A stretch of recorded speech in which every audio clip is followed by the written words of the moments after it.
Good afternoon, hello, welcome to the TriathlonDan YouTube channel. Welcome to another day of no triathlon training. Today's video is all about me upgrading or maintaining my Canyon Enduro. So I've had this bike for 5 years or so now.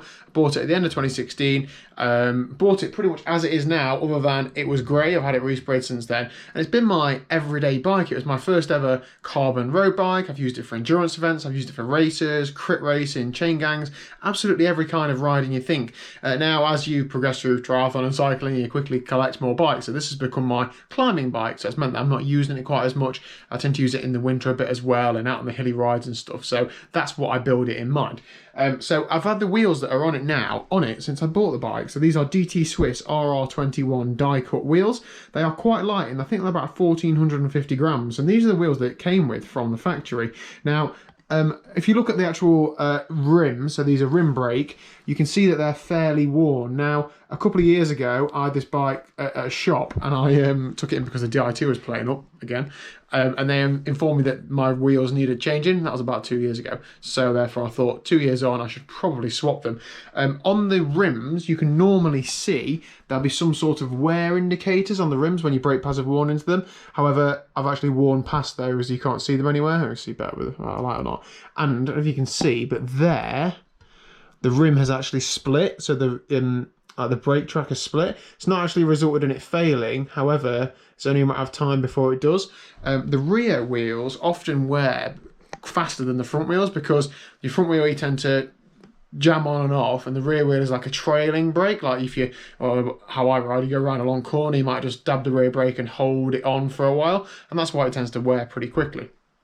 I absolutely love buying things for bikes, but I most importantly I love buying things for bikes when I've worn things out. Like, it's one thing just upgrading stuff, but actually knowing that you've got the most out of a piece of equipment makes me feel so good that I've actually, ridden those enough miles to warrant replacing them because they are, knackered. I am going to be keeping those wheels though, because I'm hoping to build like a budget hill climb bike. And I'm sure they'll be okay for hill climbing because you don't really use brakes going uphill, do you? So that's the plan for those. But that's meant I need some new wheels for this. So I was looking at all sorts, Hunt, Zero, all these different brands that have great wheel sets, but none of them are in stock for the next like 6 months, thanks to COVID and Brexit and whatever else. First world problem. So I eventually ended up settling on these. I've had to change rooms, there's too many bikes and wheels in that room.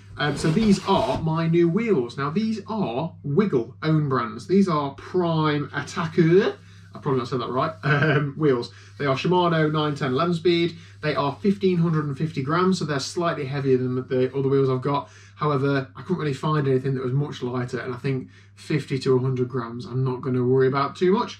So these are 30 millimeters deep, they're aluminium. The reason I've gone for aluminium wheels is because being quite heavy, it's quite hard to stop in the Peak District sometimes, especially when it's wet, and aluminium braking surfaces stop a fair bit better than carbon surfaces do. So I was keen to get some aluminium rims. Also, when it's hot and you're doing long descents, they don't heat up and like blow your tyres like carbon wheels do. So yeah, 30 mil deep. They were £307. They were reduced from 340 odd. Just marketing spiel. Compared to the other wheels I was looking at, they're probably 50 to 100 pounds cheaper than the equivalent spec wheels. So, being a direct-to-consumer sort of brand from Prime, it seems to be a little bit cheaper. What else have I got to tell you about them? I think there's bladed spokes. I don't know how many spokes is in each wheel, but it seems to be pretty standard. These are tubeless ready, and I'm actually going to be setting them up tubeless. My previous wheels were tubeless ready as well, but I never set them up tubeless, so I'm going to do that. The Freehub is... Oh, I'm going to break my finger. Far too quiet. I'm going to be doing something about that in a second. I'll show you that in a minute. And yeah, let's get them fitted. Let's stick some tyres on it and let's see what they look like, shall we? Okay, so first things first, making this Freehub louder. I've removed this tiny little grub screw that's got "Please drop me on the carpet and lose me" written all over it from the Freehub body there. Then remove the bolts either end of the Freehub, and then pull your Freehub body off, and this is what you have underneath it. There's some ratchets and pulls in there. I think they're the right words. This probably isn't going to focus. But what you're looking at is all that gunk, all that, whatever it is, grease and whatever it is. You just want to wipe that off. Basically, those little ratchets, when they click against the metal behind, that's what causes the Freehub noise. And because at the minute it's just loads of grease in there, it just quietens it down. And I don't know why, but cyclists like having loud Freehub, so I'm going to wipe that off and we'll see if it's any louder. But a quick noise check first. Okay, so that is the Freehub There are the little pawls. That's a little locking ring that holds them onto there. That's a little grub screw that was into the Freehub to hold all that together. Took it all to bits, giving it a good clean up with the baby wipe, just giving it a wipe down, let it dry as well, so there's no actual degreaser stuff in there. And we're going to piece it back together.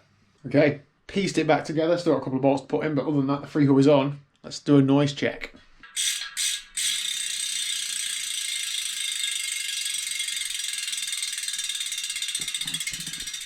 That's better, isn't it? No, don't laugh. That's better, isn't it? Anyway, time for some tyres. Let's get the tubeless sealant everywhere. That'll shut you up, Liz. Right, so I have fitted the front tyre and wheel and all that, but I couldn't do any videoing because Liz was asleep in the room next door. Just had tea. Sorry if there's any chilli sauce on my face. But anyway, it's all ready to rock and roll at the front. It's actually very, very good, so I'm going to talk you through the process in a second with the rear one. Just wanted to point out while I remember, also change the brake pads. I think it's very important. Similar to on a car, if you're going to change the discs, you also change the pads because they wear into those, the discs that they're on, so wheels are the same thing. These are the pads off of the bike that were on there before. They were not particularly too worn. I know it looks like they're smooth because they don't, the grooves don't go in very far. There's still plenty of wear left on them. I don't know if you can see, but there are little tiny bits of like aluminium filing in there. Partially because the wheels they're on were worn out, so are flaking a little bit. But aluminium wheels do that. That's one of the reasons why you can't move brake pads, or shouldn't move brake pads, from wheels that have been on aluminium rims to wheels that are on brakes are on carbon rims, because those little bits of aluminium dig into that new surface. And the same sort of thing would happen if I was to use those old pads. Those little bits of aluminium will just add to the wear of these wheels, as well as the braking performance not being as good. So fresh pads on there as well. I had to get the Wiggle pads as well because the Shimano ones are out of stock. Probably still as good though. And all looks ready to go. But let's have a look at the tubeless setup for the rear wheel. It's quite simple. So you want to get a tubeless valve. These have come with the wheels, which is quite handy. So it looks a little bit different to a normal valve. There's a rubber head that goes in the wheel end. You want to take the valve core out, which I have already done, and then take the little collar off. So then you're going to push this. Find the hole, common problem. There we go. Push that through the wheel, and then essentially that rubber thing on the top forms a seal against the rim tape. So what you want to do is take the collar, and whereas you might not use these with clincher wheels, you do want to use it with tubeless, because that is going to pull that rubber collar against the rim tape and form the airtight seal. So you do that quite tight. There we go, then we stick the tyre on. So I like Schwalbe's generally, you can just about get it done with your hands. There we go, tubeless tyre fitted, nothing other than my hands. Maybe I'm super strong, who knows. And then all you want to do is just get some pressure in the tyre, just to get it seated, so that the bead of the tyre is sat on the outside, so that when you put some sealant in, it's not just going to go over the carpet. So you can see already, that has just seated all the way around. That is absolutely brilliant. I don't need to put any more pressure in than that. I need to just let it down. There's no valve core, and that's why it went down so fast, because you can't put the tubeless sealant in with the valve core in. Drop the tubeless sealant in. I need to put all this in. There we go. And I can stick the valve core in. Where have I put that? Here we are. I'm not going to spin it around or anything yet, because the tyre isn't sealed to the wheel. So if I spin it around, it's going to get sealant everywhere. And then Liz will absolutely lynch me more than she already does. All this swimming's paying off, isn't it?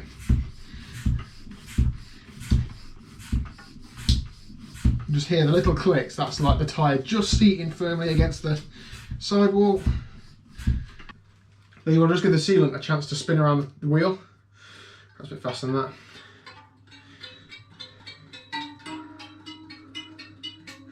So it just spreads the sealant around, all around inside the tyre, so that it's coating all the walls and stuff. I think when you leave it stood up, it does like gather at the bottom, but just gives it a chance just to spread around the tyre as much as it can before you put it on your bike. Okay, so there we go. Front and rear wheel on, set up, tested, crank back on. I have also put on a NRG wax chain. It is a training chain. It's not quite as high spec as the race chain. However, I'm really looking forward to using this to keep my drivetrain super clean and make the components last longer. I was hoping to upgrade the crank on this to a newer model Ultegra, because the bike looks a bit newer than it is because of the paint job. The Ultegra 6800 kind of gives it away a bit that it's a bit older. So I wanted to get either the Ultegra R8000 or maybe even a Dura Ace crank, but they're just so horrendously expensive. I think it's like 500 quid or something for no, it wasn't that much. It was about 300 quid for an Ultegra crank, and I thought, I'm not paying £300 for a crank that doesn't do the pedalling for me when this one is absolutely fine. Maybe when the chain rings are worn, I might take the opportunity to upgrade it, but not just yet. What else did I do? A new rear mech, or second-hand rear mech off eBay, but it seems to be working absolutely fine. The Di2 has stayed charged for a few days now. So there we go, that is my climbing bike setup. If anything, it's a bit more annoying that I've got an injury now because the bike's ready to go and be used. I made the opportunity to clean everything, you know, wheels out, brake calipers underneath, all around there. So it is pucker and ready to go. Really looking forward to riding it. Hopefully I get to you soon. But yeah, hopefully you got something from that video. If you have enjoyed it in any way, please do hit that subscribe button, like button, comment, all of that down below. Thank you very much for watching, and I'll see you tomorrow at 4 PM for, I'm still not really sure what, but we'll think of something.